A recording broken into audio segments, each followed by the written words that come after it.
NCP দুনিয়ার কথা বলে কিন্তু নির্বাচন নিয়ে কোনো কথা বলে না। এরা তো নতুন কিংস পার্টি। জাতীয় নাগরিক পার্টির কার্যক্রম নিয়ে এভাবেই ক্ষোভ জানিয়েছেন বিএনপি নেতা হাফিজ। বিএনপির স্থায়ী কমিটির এই সদস্য বলেন, টেলিভিশন খুললেই উপদেষ্টাদের বক্তব্য শুনি, সেখানেও নির্বাচনের কোনো কথাবার্তা নাই।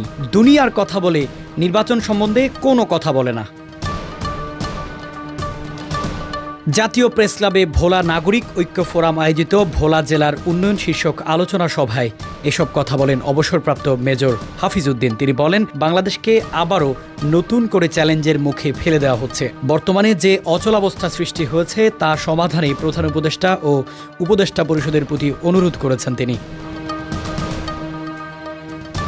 অন্তর্বর্তী সরকারকে সব দলই সাপোর্ট করেছে জানিয়ে তিনি বলেন, আওয়ামী লীগ ছাড়া সবাই তাদের সমর্থন দিয়েছে, কিন্তু তাদের কাছ থেকে তো আমরা গণতন্ত্র চাই।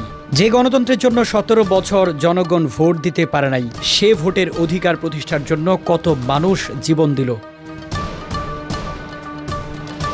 ডিসেম্বরে নির্বাচন দিলে বিএনপি ক্ষমতায় আসবে, এটা কি বিএনপির দোষ? প্রশ্ন তুলে তিনি বলেন, দু একজন বলে নির্বাচন দিলে তো বিএনপি ক্ষমতায় আসবে। ভাই, এটা কি আমাদের অপরাধ?